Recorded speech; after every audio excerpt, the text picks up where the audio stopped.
As far as commercial lines are concerned, the growth in the fire segment moderated on a higher base, while marine and engineering lines witnessed some pickup due to the base effect. Overall, as per disclosures on the website of IRDAI, the general insurance industry registered a growth of 13.8% on Q1 of FY 2022 over Q1 of 2021, with the industry GDPI moving up to 444.35 billion rupees in Q1 of this year from 390.55 billion in Q1 of FY 21. During the quarter, we continue to face headwinds in the form of elevated COVID health claims, no revision in prevailing motor third-party tariff rates, and cat events. Speaking of our experience, the recent COVID-19 wave has been challenging and very different from the one last year. Operationally, we were better prepared for remote working and seamless delivery of operations, and continued to prioritize employee health and safety. In spite of that, over 10% of our employees got affected with the virus, and we lost 16 of our colleagues. We provided COVID-19 helpline for any support and advice for COVID-19 affected employees or their family members, among other employee benefits, which included doctor consultation, bed requirement, insurance-related support, home care reimbursement, salary advance, and additional leave, among others, thus positively impacting over 2,300 lives. We also undertook a pan-India vaccination drive that began in June for our employees and their family members. I'm happy to share that over 80% of our employees have been vaccinated till date with one jab. Turning to the business impact during the quarter, firstly, the main challenge during the second wave was significantly higher number of reported COVID-19 claims and the longer reporting tail than what we witnessed in wave 1. Although the average stay period had come down during the second wave, the moderate and critical cases had substantially increased, and so did the cost of stay in these cases. Also, unlike the first wave, the second wave impacted affluent class having better insurance.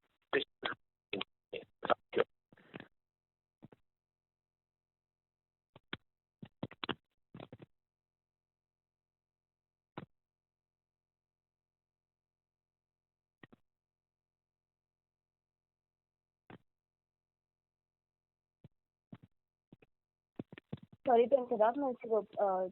We cannot hear you, sir.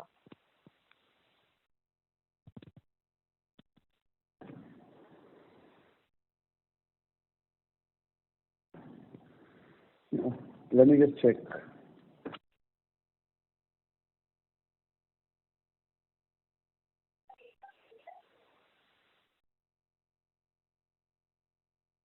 Ladies and gentlemen, please stay connected while we check the line of the management.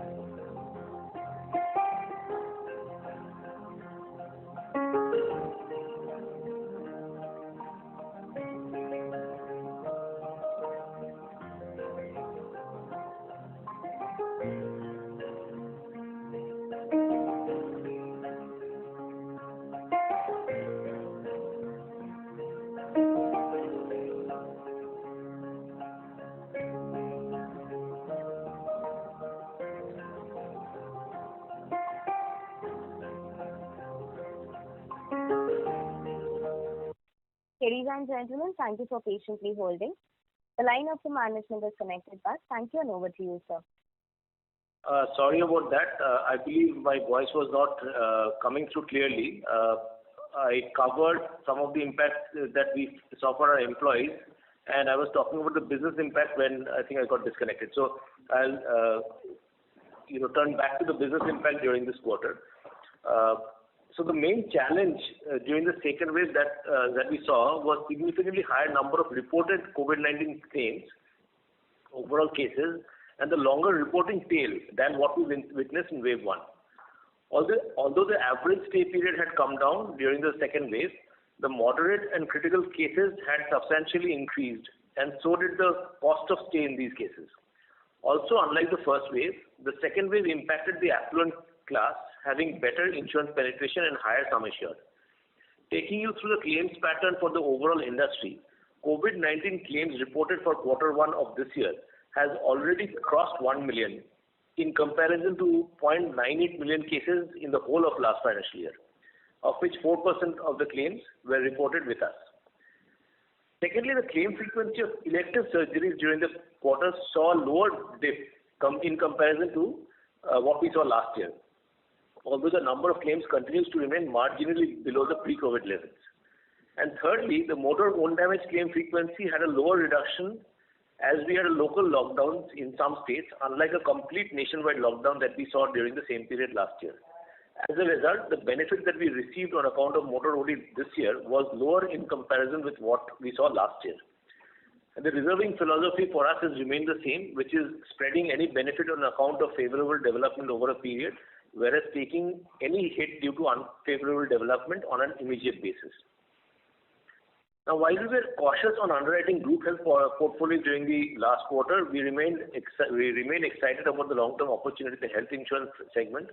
For us, retail health will continue to be one of the fastest growing segments, and we will keep investing and expanding product lines driven by consumer needs, enhancing digital and people capabilities, and strengthening distribution engine.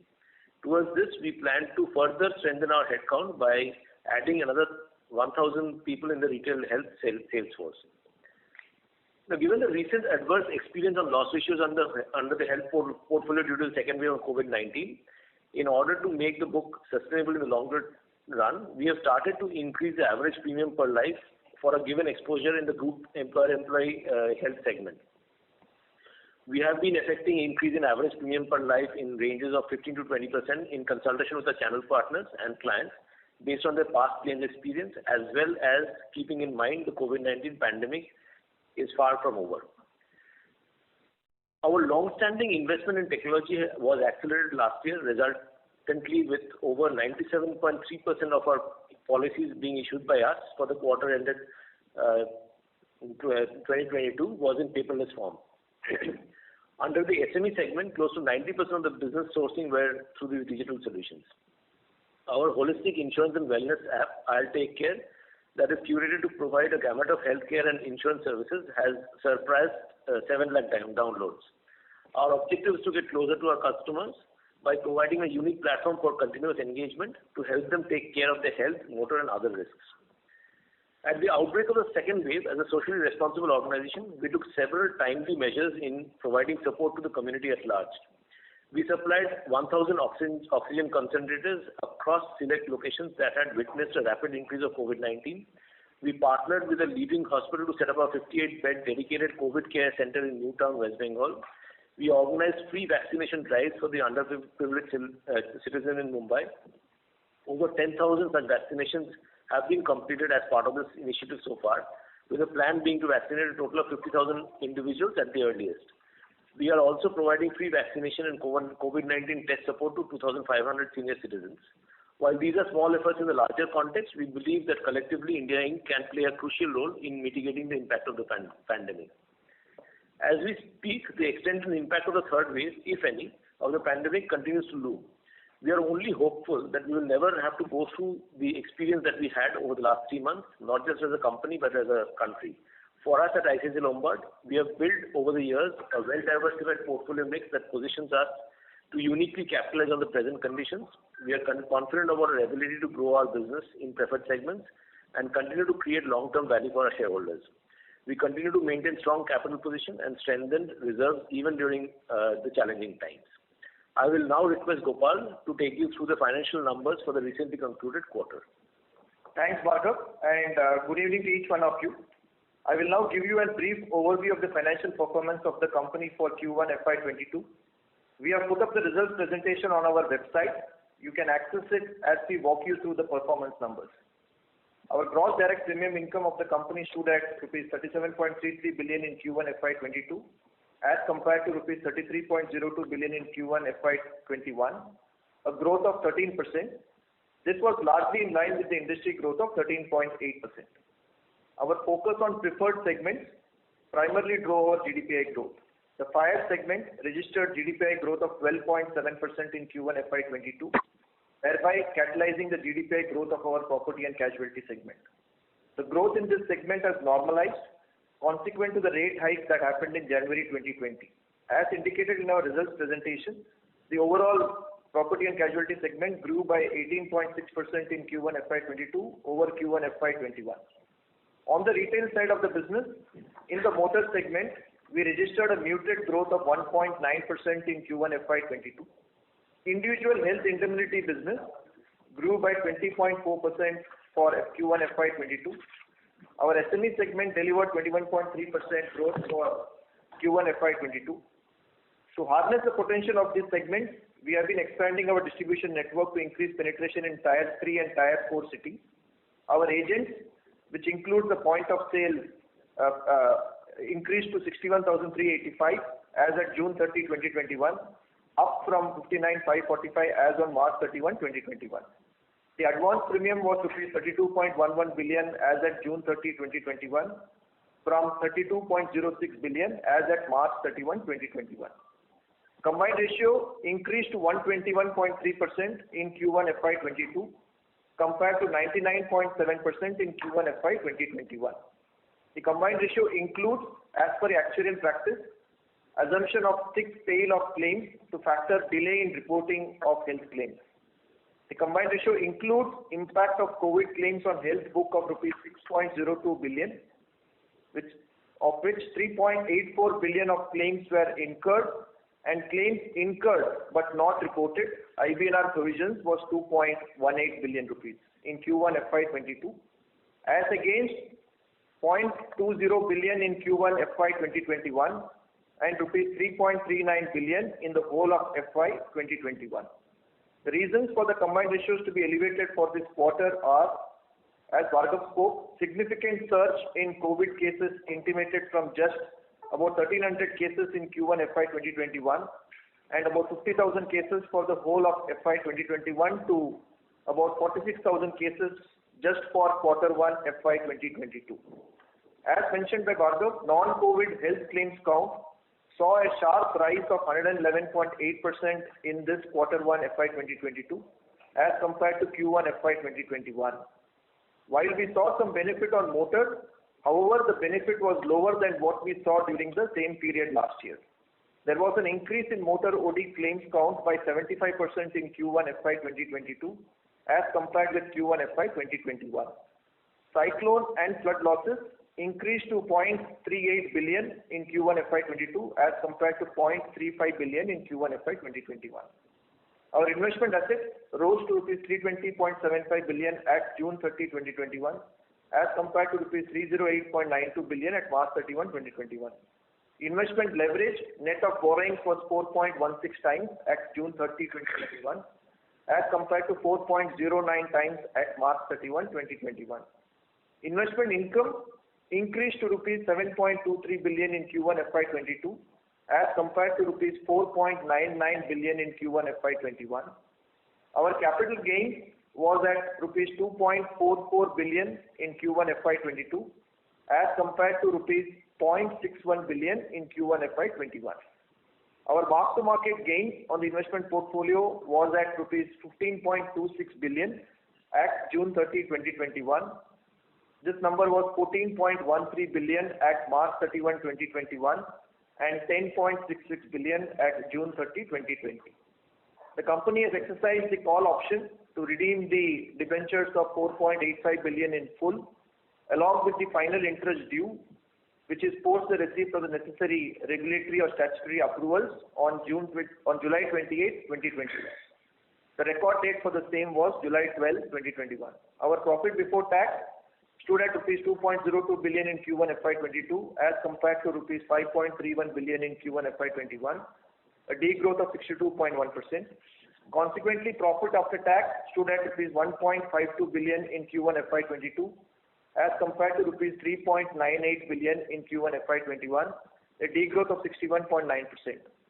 ROE was 8.1% in Q1 FY22 as compared to 25.1% in Q1 FY21. Solvency ratio was 2.76 at June 30, 2021 as against 2.9 times at March 31, 2021, continued to be higher than the regulatory minimum of 1.5 times. Insofar as the progress in relation to the scheme of arrangement with Bharti AXA is concerned, we received the NCLT approval during the quarter, and we await the IRDAI final approval in the matter. The expenses incurred of rupees 0.06 billion have been absorbed in the P&L during Q1 FY 2022. As I conclude, I would like to reiterate that we continue to stay focused on building a profitable growth and sustainable value creation, and would like to thank you all for attending this earnings conference call, and we'll be happy to take any questions that you may have. Thank you. Thank you very much. We will now begin the question and answer session. Anyone who wishes to ask a question may press star and 1 on the touchtone telephone. If you wish to withdraw yourself from the question queue, you may press star and 2. Participants are requested to use handsets while asking a question. Ladies and gentlemen, we will wait for a moment while the question queue assembles.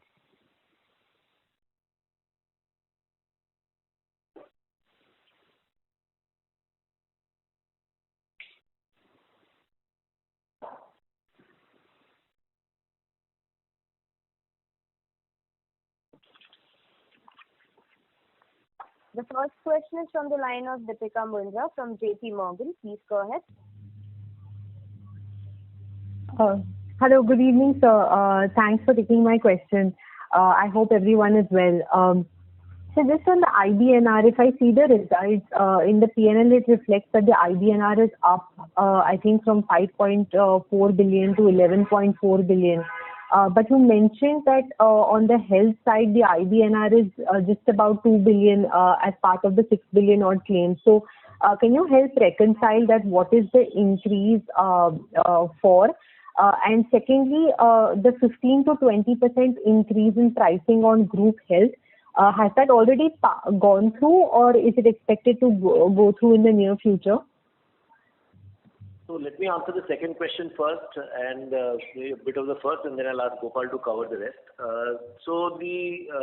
Since we saw the COVID numbers, spiking, and one of the points that we both of us made is that this time the pattern is a bit different in the sense that the tail seems to be thicker, in the sense that the reimbursement claim percentage is a bit higher, which means some of the claims are getting reported a bit late compared to what we saw in wave 1.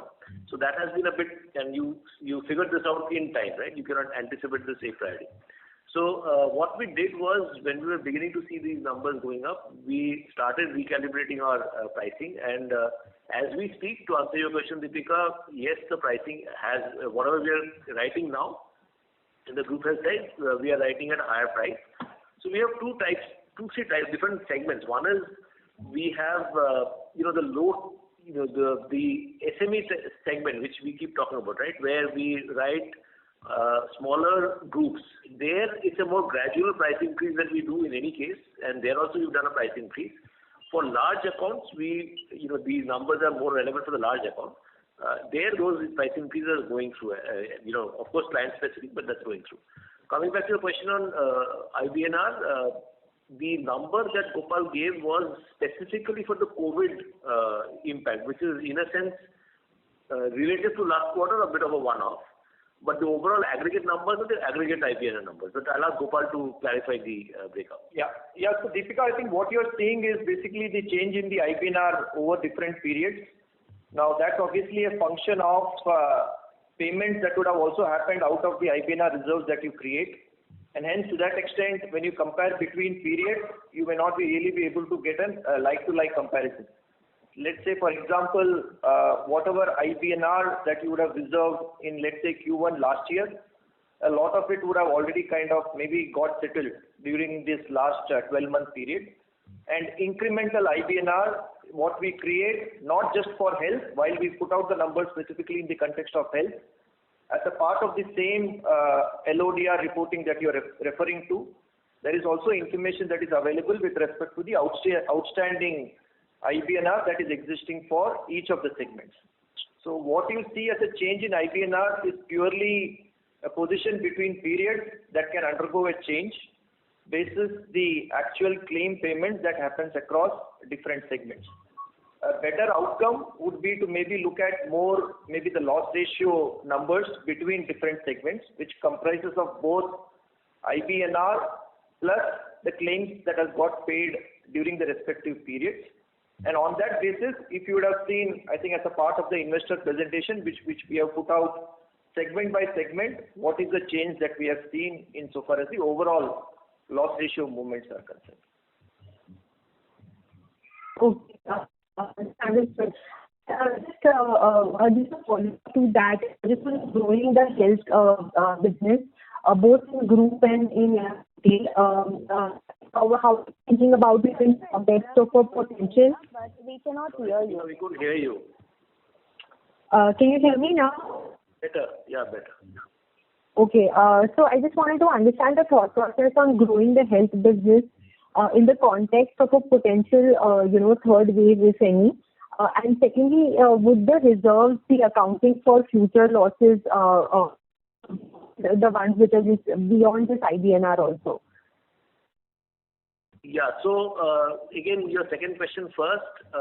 Have we factored and created a reserve for a potential third wave of COVID? The answer is no. We can't do that. We cannot create a reserve for some claim event that will happen in the future. What we can do is be conservative and reserve for the IBNR based on actuarial and statistical models. That's what we have done for health. And as we've said, our principle is that when we know of an adverse effect, we take the full hit upfront. When we also know of a beneficial effect, we don't take the full hit upfront. So let's say on the motor OD side, like last year, we have stayed with the same principle of spreading the benefit over a period. And if you look at, let's say last year, just to amplify the point, if you look at last year, ICICI Lombard's motor loss ratio in Q1 and for the full year was similar, roughly about 65-66%. For the industry, the first quarter loss ratio on motor was 67%. For the whole year was 75%. It just tells you the principle that we follow, which is, again, we've discussed this many times, so we've been conservative in that sense. But we cannot anticipate a future event and provide for it. That is not, allowed in our regulation either. Now, coming to your point on so third wave, so, we've taken a fat tail in the IBNR on the COVID, but whether a third wave will come and what number will happen, that we have not anticipated. In our future expectation and estimation, we are anyway assuming a continued tail of COVID cases. So, for example, right now we are seeing 40,000 cases 40,000 infections in the country incrementally every single day. Now, whether that will continue for too long or not, but we don't know, but there is that number. So we are assuming that for a future outlook, but not in the reserving. Yeah, I think the only thing that I will just add on, I think when we also did the estimation of IBNR, as we kind of put out as a part of the opening remarks, this wave specifically, Deepika, we have clearly seen the tail of reporting to be relatively longer, given the fact that the number of intimations have been substantially on the increase. So we have seen, let's say, for example, the proportion of intimations that would have come through reimbursement is far higher than the proportion of reimbursements that we have seen insofar as wave 1 intimations are concerned. And secondly, we have also seen the reporting time period within which a customer logs in for a reimbursement claim. That also under wave 1 has seen an increase in comparison to what we had seen under wave 1. So that's the reason why factoring in for this relatively longer thick tail of claims and the claim pattern that we have observed during wave 2 in comparison to wave 1 is what we have kind of factored in for that incremental IBNR of 2.18 billion. Obviously, we will have to wait and see how the development plays out as we see over the next few months and kind of factor in for the appropriate impact thereof. Understood, sir. Thank you so much. And to your first question, insofar as the investments in health, I think that clearly we have always articulated health as an area of opportunity. I think both, whether it is in the context of employer-employee, obviously we have always kind of played that particular segment tactically over a period of time, depending on the underlying environment that's operating in the market. But on the retail side, clearly as we have spoken over the past several quarters, that's clearly an area where we think there is enough and more continued investments in distribution that we can do. And that's where, again, we believe this is the right time, given the potential that segment has. We are kind of going ahead with making that incremental investment of expanding our workforce, particularly on the frontline distribution, by additional 1,000 people, who in turn obviously will be kind of significantly working towards expanding the distribution force. Because at the end of the day, if you look at on the retail health specifically, the extent of market share that you would have is a single digit number. And we believe there is a long headroom for growth in that segment. And these are times where we need to continue to make our investments in expanding that particular portfolio. And just to add to one comment on your point on your concern on third wave, in that context, so when we build a team, we don't see incremental business revenues come through immediately. So by the time the team comes in and starts becoming productive, effectively we'll see a business impact really next year. So if worst case, if we see another wave this year, I don't think there's any incremental risk because of this. Got it. Thank you so much. Thank you. The next question is from the line of Ajok Cedric from B&K Securities. Please go ahead. Thanks for the opportunity, sir. Sir, my question is again with respect to the IBNR. So, are we factoring in till 30th June? So that's what is IBNR computing for the claims which are not yet intimated, or are we assuming a tail going forward, and that is also factored in part of IBNR? So, Ajok, to answer your point, as Bhargav explained, I think insofar as the regulation is concerned, we can largely kind of reserve for any claims. As the term IBNR indicates, these are claims that are likely to have incurred or happened during the quarter, but for which, let's say, reporting has not happened. So that's the provisions that we carry in our financials. So the number of the 2.18 billion that you have seen is predominantly for the intimations, given the points that I spoke about in response to the earlier question that Deepika had asked.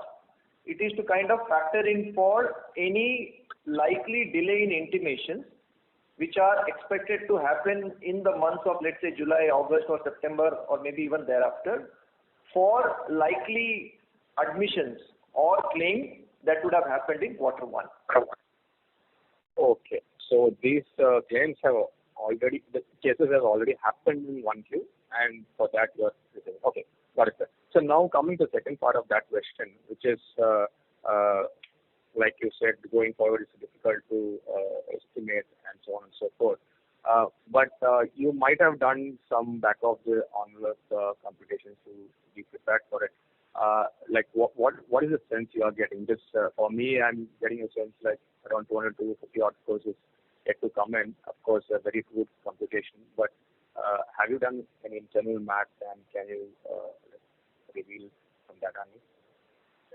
Yeah, we've done our modeling. I mean, like every time we do this, but honestly speaking, estimating the time and the ferocity of wave 3 is really challenging. And, again, there are, as you know, multiple views on whether it will happen, or even if it happens, will we have the UK experience where because of higher vaccination, the hospitalization will be lower, etc.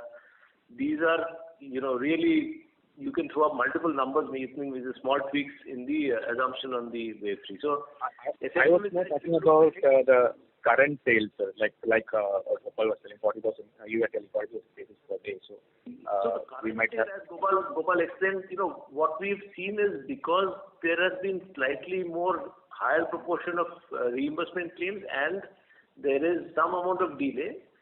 Whenever there is these uncertainties, a good actuary gets more conservative. So they do build what is known as margin for adverse deviation. So that is all built into this IBNR number.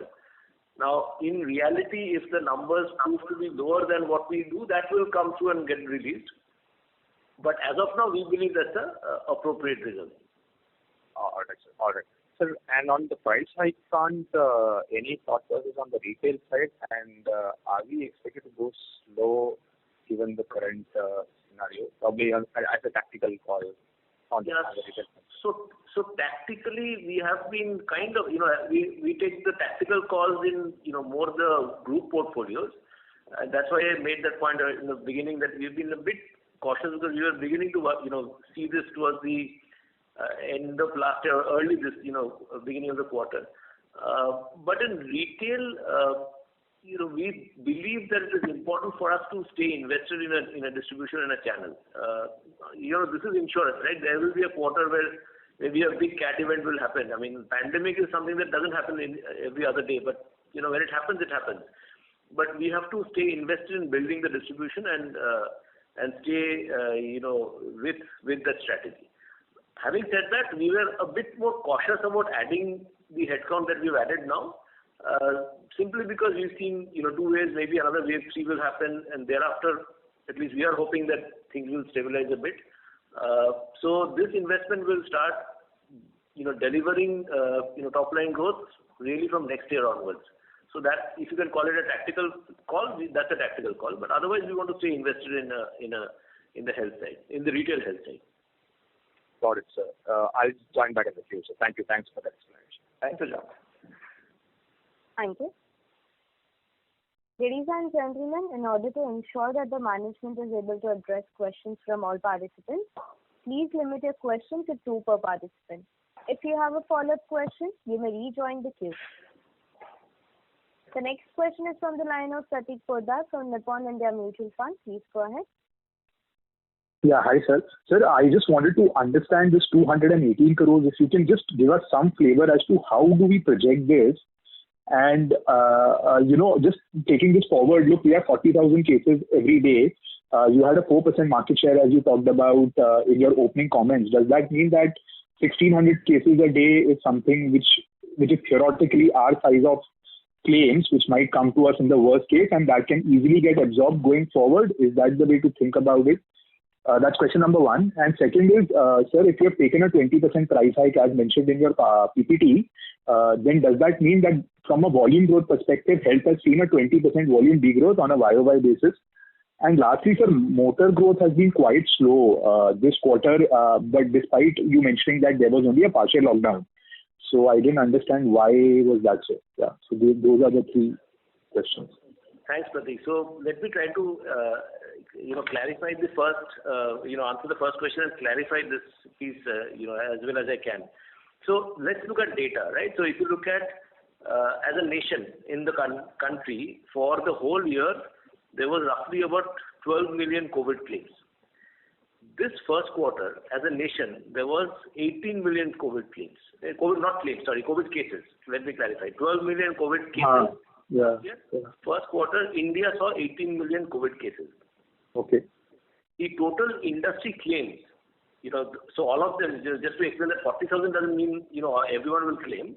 So out of this 12 million cases of COVID last year in the country, industry saw 9,86,000 cases of claims.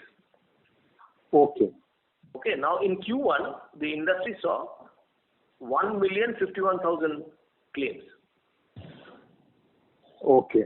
So it's not as if every person Got it. effectively claims, right? So because usual penetration issue, etc., of health insurance. Now, if you now look at again comparing with the last year first quarter numbers, just for us, I'm now turning to our numbers. Last year first quarter we had 1,317 COVID-19 cases.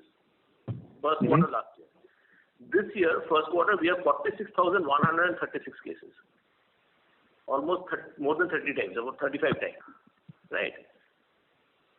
What we've also seen is the percentage of reimbursement cases are higher this time than what we saw in, wave 1.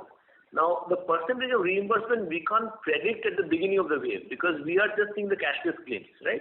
So when, let's say, we get cashless claims of 100 in the first week or first month, we believe that will be similar to last time. So last time maybe there was about 50% reimbursement, 50% cashless. We are assuming similar numbers will happen. But by June, we are getting a better picture for the April book because people start filing the reimbursement claims. And we are beginning to see that the reimbursement percentage is higher this time than what we saw last time. Okay. a good actuary looks at this pattern change, and there is still data insufficiency for all the claims that people who have actually got hospitalized may not have claimed from Q1. So we create a reserve which is IBNR incurred, as in the hospitalization has happened, but the claim hasn't been reported to us. So that is IBNR. Now in IBNR, the actuary also kind of creates some cushion, which is called margin for adverse deviation. So what is his model showing as the best estimate, and he holds a certain cushion. And whenever there is this amount of uncertainty, usually that margin for adverse deviation cushion is slightly higher. So that's what the actuary has done, which is to look at this pattern of claims, the volumes, etc. And while intimated claims are the 384 numbers, he's held a incremental IBNR of 200 plus. In due course, as all claims get reported, all reimbursement claims come through in the month of July, August, for the first quarter, by the way, we will get to know maybe within 2 to 3 months what is the full picture. Now, if the number is less, then that will get released. Coming back to your next question of going ahead, 40,000 cases, that will lead to what number of claims. It depends on which market the cases come from. If it's big city, it will be higher percentage, and all of those factors will come in. So it's difficult to predict what the numbers will be. Coming back to your question on motor, and before that question on health pricing, yeah, volume degrowth of 20%. Yeah, no, we didn't have a volume degrowth. We can separately give you the numbers, but the price increase that I'm talking about didn't happen from April onwards. We are talking about seeing price increase towards the latter half of the quarter, and more importantly now. We'll give you the volume number in due course. And in retail, we didn't see that kind of a price increase. It was a smaller price increase because we took a price increase on our core indemnity, product back in, November for the new and for renewal in January. That was already taken last year. Coming back to your last question on motor, yes, our market share was slightly, tad muted in Q1. There was a couple of impacts. One is that we have typically a slightly larger share of new as a company. Okay, got it. Gets affected, we also get affected, and we had 2 consecutive years of that. So last year, new sales didn't happen. So the renewal book for us in this quarter, based on last year's book, is also low. My sense is it's temporary. I think by this quarter we should be back on track with our sales. We are not overtly worried about motor market share. Got it. Sir, one question if I may squeeze in. Someone who has got COVID last year, let's say those 1379 cases, when they come up for renewals, do they take higher sum assured and do you charge a higher pricing? Because he has COVID, so are you being slightly more conservative in terms of giving him a higher price? I'm just trying to ask, behaviorally, are you seeing a higher sum assured? As per regulation, we cannot deny. Yeah. But what we do is, as I said, the retail portfolio pricing happens on a portfolio basis. So we go back to the regulator, based on portfolio, we ask for price increase, which we had done in, as I said, November of last year. So that price increase the customer will pay, because that's our pricing. The sum assured increase, we have anecdotally, often I don't have the numbers, but anecdotally we have seen higher proportion of upselling on sum assured that we have seen in the retail portfolio and the indemnity.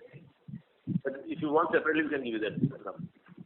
No problem, sir. Thank you so much. All the best. Thank you. Participants are requested to please limit their questions to 2 per participant. The next question is from the line of Neeraj Toshniwal from UBS. Please go ahead. Hello, sir. So my 2 questions. First is on the health itself. So this 46,000 cases in 384 is based on 384 crores total. That is, our ticket size is kind of increased by 4.6% compared to what we had in FY21. So severity is also kind of increasing because of the fact that probably, as you said, it is requiring a longer. The expenses have been higher on the given the hospitalization which had been there this time. So is the understanding correct? Sorry, we couldn't understand your question properly. If you could just repeat yourself a bit slowly, it's a bit unclear voice. So so my question is whether severity has also increased the ticket size in this quarter for you guys, because the average ticket size was 79,800 and on 384 crores on 46,000, the ticket size moved to 83,478. So it's on the, though it's still below than the industry, but I think it has increased for us, the ticket size payouts, average per claim.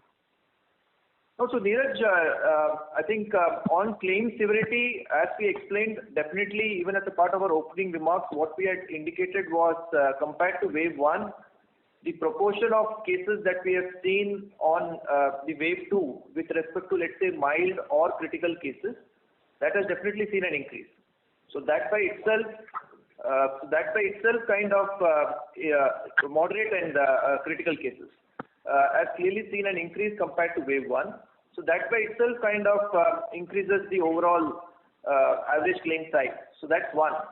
The second is, in general, I think the extent of medical procedures that were performed in wave 2 as compared to wave 1, given the intensity of the virus that had attacked in this wave, was also definitely higher. So hence, that extent, that also led to an increase in so far as claim severity is concerned.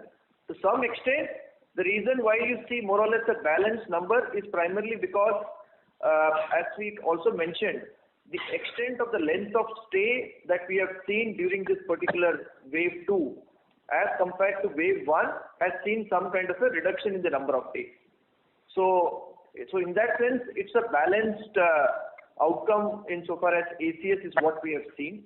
But yes, there is definitely an increase in claim severity on those points that I spoke about.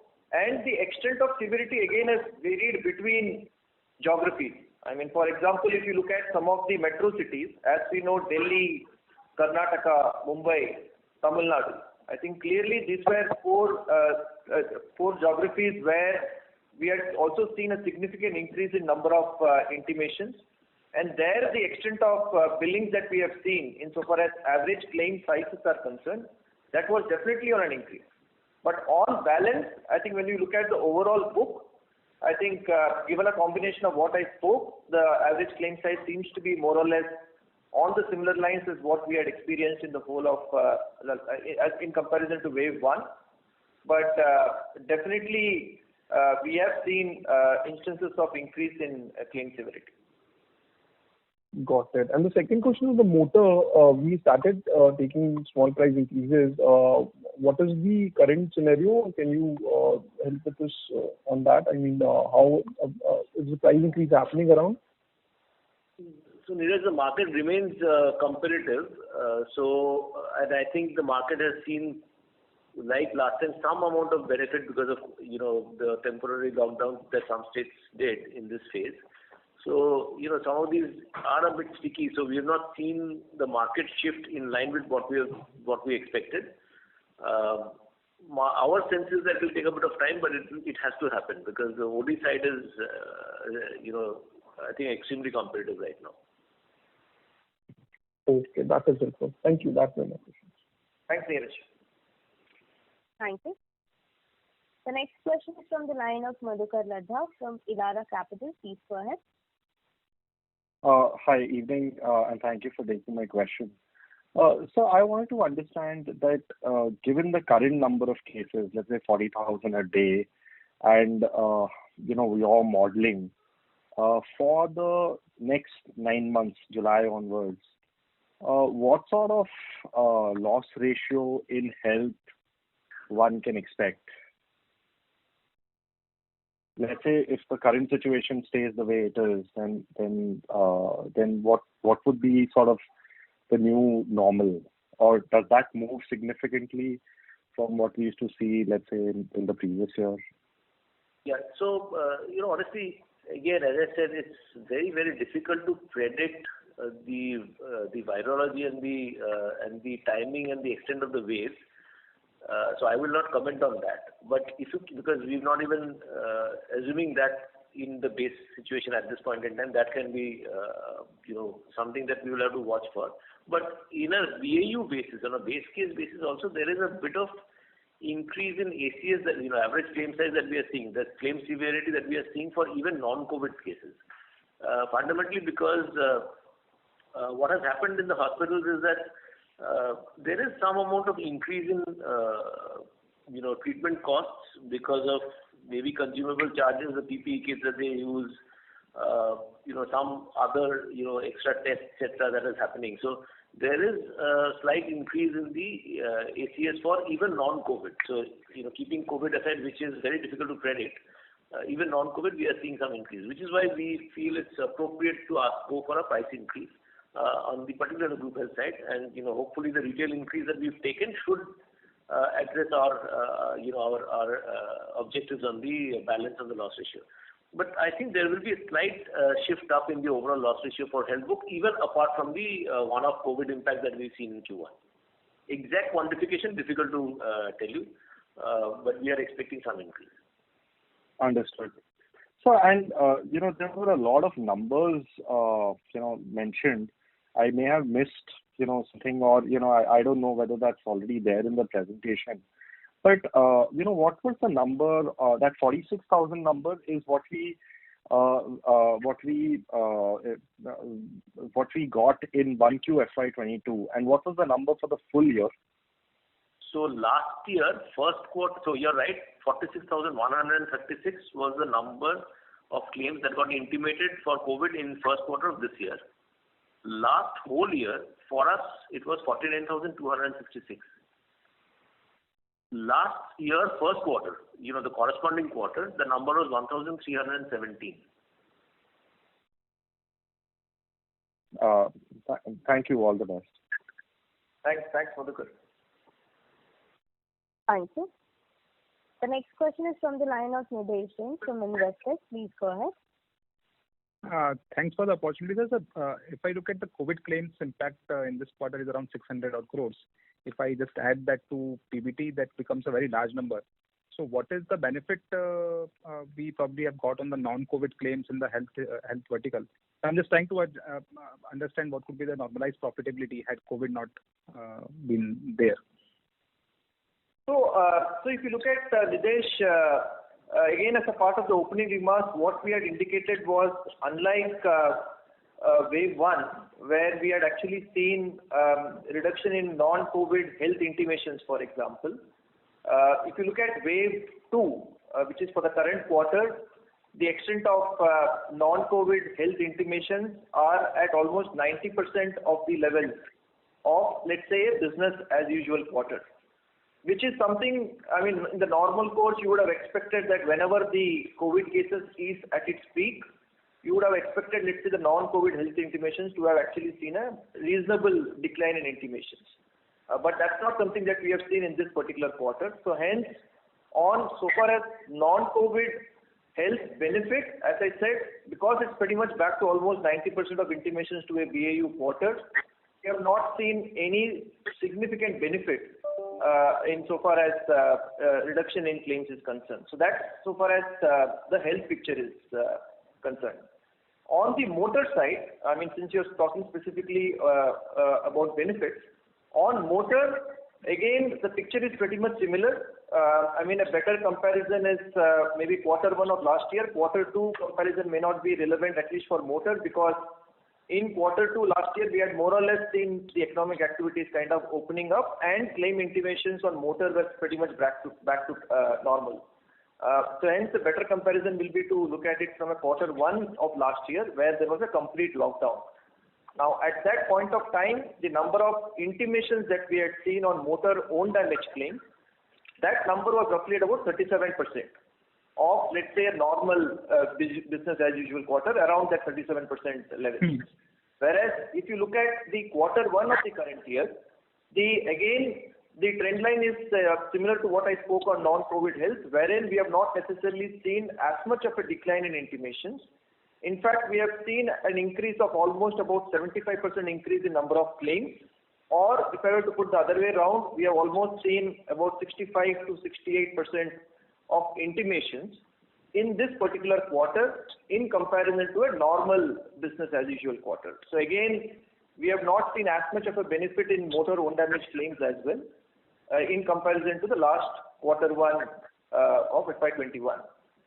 And while there is a benefit, but the way we have continued to recognize this benefit is the similar approach what we followed the last year, which is to be prudent insofar as recognizing the benefits entirely in this particular quarter, Rather, there is a possibility that some of these claims could kind of come back or maybe see an increase in the subsequent quarters. And hence, again, as we put out even as a part of our opening remarks, wherever we see maybe an adverse development, we generally, as a matter of prudence, tend to take from an actuarial standpoint the whole of the impact in that particular period. But wherever we see any benefits, we again try to be prudent in looking at recognizing the benefit over a period of time. So when you look at the numbers now for the quarter one, while on the health side you saw an impact of about 602 crores, the benefit that I spoke about on the motor was roughly at about 60 crores. So on a net basis, what we have seen is about 540 crores of impact in this particular quarter. So in that context, our profit could have been 500 crores if this higher than 500 crores if this would not have hit us, if COVID would not have hit us. Yeah, so we had a good quarter on the investment side relative to last year, because if you see our capital gains was particularly elevated. Sure. So that of course was a bit of a one-off as well. Yeah, understood. And secondly, on the app, we have got around 7 lakh downloads. Can you share some more details about the monthly active users, and how are we planning to cross-sell to these customers that have downloaded this app? So that's a great question. So that's what we are kind of building up for. So if you go back to the thought process behind this app, it was started for our group health customers, because normally we have a relationship with a corporate. We don't build a relationship with the actual consumer or actual customer. So this was started with that, and then we gradually kept pivoting, and now it's built as an app for all our customers. It's an engagement app for all our customers. And the whole thought process is that this in the long term would, one, create better retention and renewals, as also potential upsell cross-sell. Right now the focus was largely building the service platform and the partnership platform to provide some of these services. So for example, teleconsult. This is something that we wanted to be rolled out through this app. So these were things that were not necessarily focusing on upsell cross-sell, but again giving more service and features to customers. That was the focus. Very recently, in the last quarter, we've now added the buy policy feature, only on the Android phone. We've not done it for the iOS. And we've now begun to see some decent traction in terms of numbers. Just to give you some sense, in terms of the teleconsult, what I talked about, even as recently as Q4 of last year, we had roughly about 1,685 teleconsults. First quarter, we had 7,685 teleconsults. I mean, these are not revenue numbers, but it's just engagement numbers that are picking up. As of now, the cross-sell, upsell numbers are very small, because as I said, we just, in fact, in the month of, towards the latter half of the quarter, we kind of added the buying flow capability. But we are quite optimistic about, this piece going forward. Sure. And last question on the retail health. So industry is growing at 40%, 35%. This was a very good quarter in terms of awareness about health insurance segment, and we have also taken price hike last year. But despite that, our retail indemnity health growth has been quite low versus what industry is growing. So and now you are saying that you'll be adding 1,000 people. So should we start hoping that we will start growing in line with the industry going forward, or? So Nidesh, that's definitely an area of investments for us, and that's precisely the reason why we spoke about our continued thrust of expanding distribution in retail health specifically. And that's where, even if you see the aggregate number of agents that we were able to work with, this is of course the company number. You would have seen that the total number of agents, which includes the point of sale distribution, so we had about 61,000 plus, which is up from about 59,000. This number could have actually been slightly higher, but for certain challenges that we had insofar as enrollment of agents, given the pandemic wave that we have seen in this particular quarter, that impacted everyone. I mean, even in terms of agents who would have been available for enrollment, getting them licensed, our own people, as we kind of put out, almost 10% of our workforce was impacted as a result of this virus. Now, all of that obviously had some impact, insofar as growth of the retail health portfolio when you look at the quarter one numbers specifically. But honestly, I think this continues to be one of our preferred segments, and we would want to kind of, as I said, leverage on the growth potential what we see, and want to make those incremental additions to the workforce of about 1,000 people, which in turn, as Bhargav explained, the benefit of incremental revenues again is something that we will start to see flowing through maybe from the next financial year onwards. Also to add to that, Gopal, Sanjeev here, there are three categories, on the health indemnity side. One is SAHI, another is PSU, and there is private sector, which is multi-line companies. So SAHIs, of course, have grown at more than 50%, and the arbitrage that is available in terms of the access to agents, which we have restricted, and because of the pandemic, the exams were not happening. And otherwise also, yes, with this arbitrage, they were able to build a large distribution. The multi-line companies on an average have grown at 23%, while we have grown at 28%, and the PSUs have grown at 20%. So if you see the cohort-wise, we have been ahead of the cohort in which we are operating, and with this investment, we believe that we'll be able to increase the market share going forward. Sure. And so lastly, these investments that we are doing in the... Interrupt you, Mr. Jain. May I request you to please rejoin the queue? We have participants waiting for the turn. Thank you. The next question is from the line of Vinod Rajmani from HSBC. Please go ahead.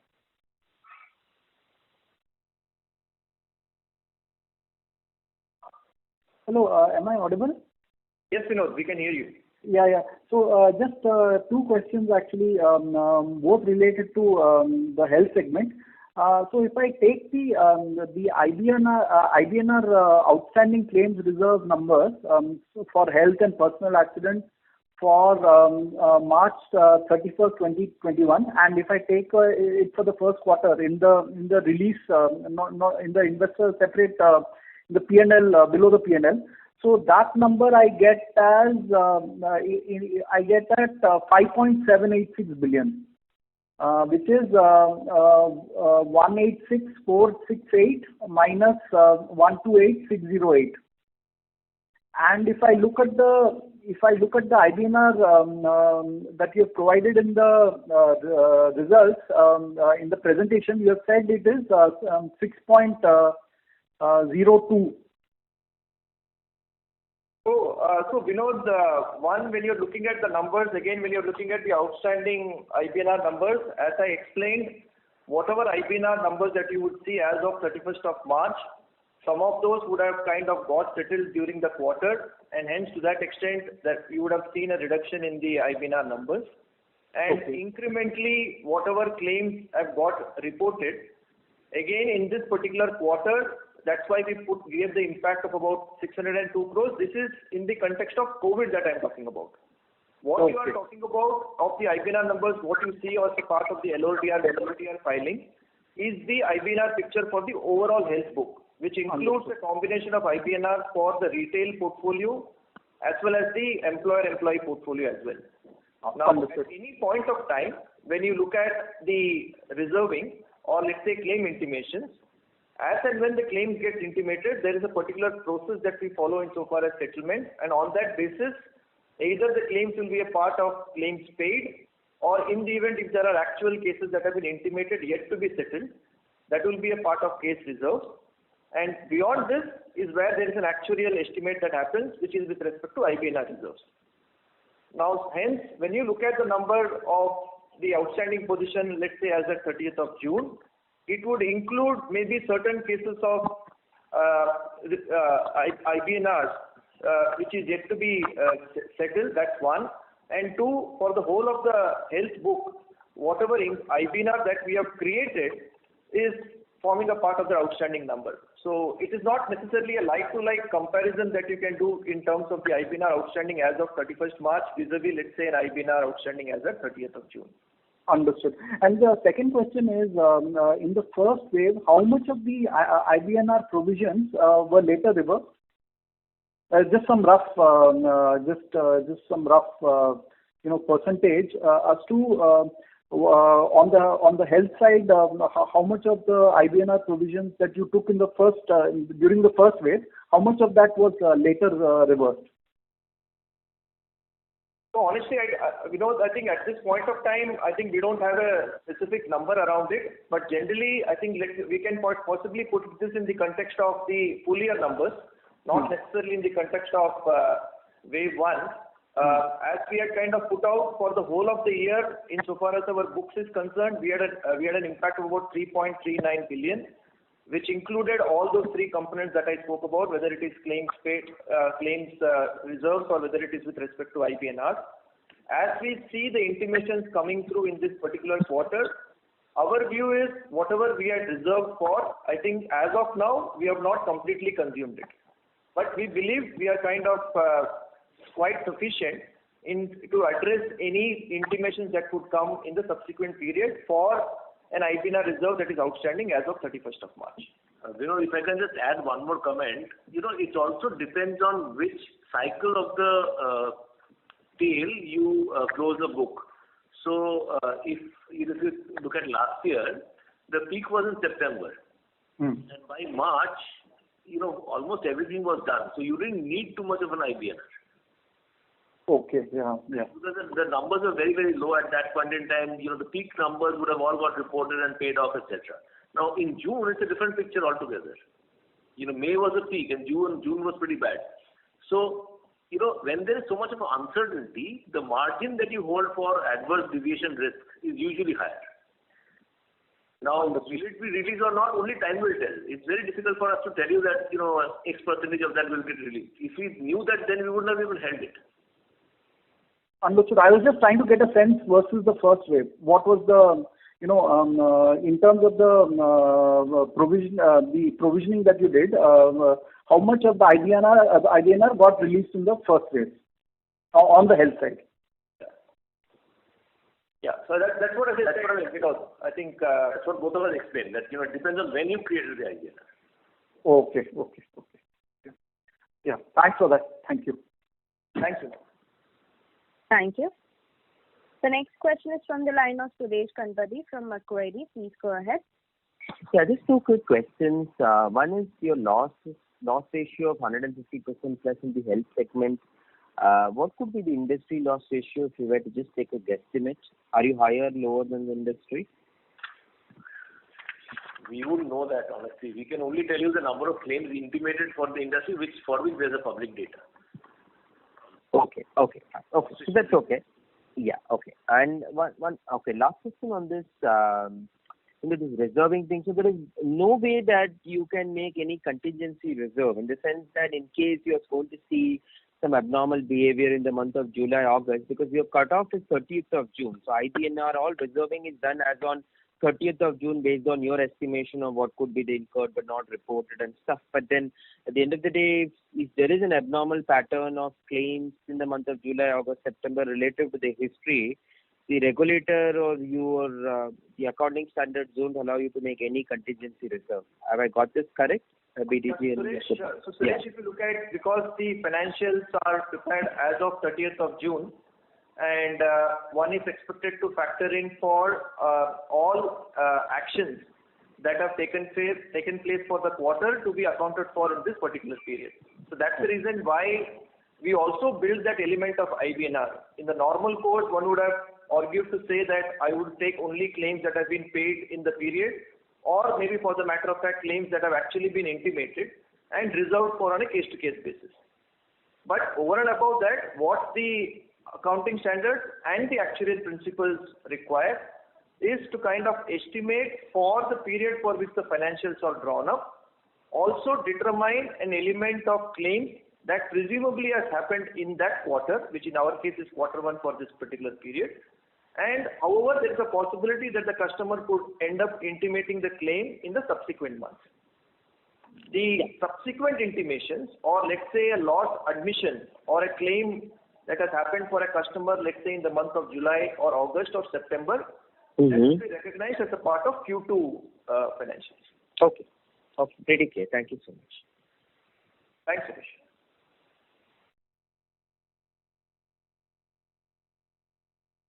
Thank you. Ladies and gentlemen, this was the last question for the day. I now hand the conference over to Mr. Bhargav Dasgupta for closing comments. No, just let me close by thanking all of you for joining us for this conference. Take care of yourselves, stay healthy, stay safe. Thank you. Thank you so much. Thank you. On behalf of ICICI Lombard General Insurance, that concludes this conference. Thank you for joining us, and you may now disconnect your lines.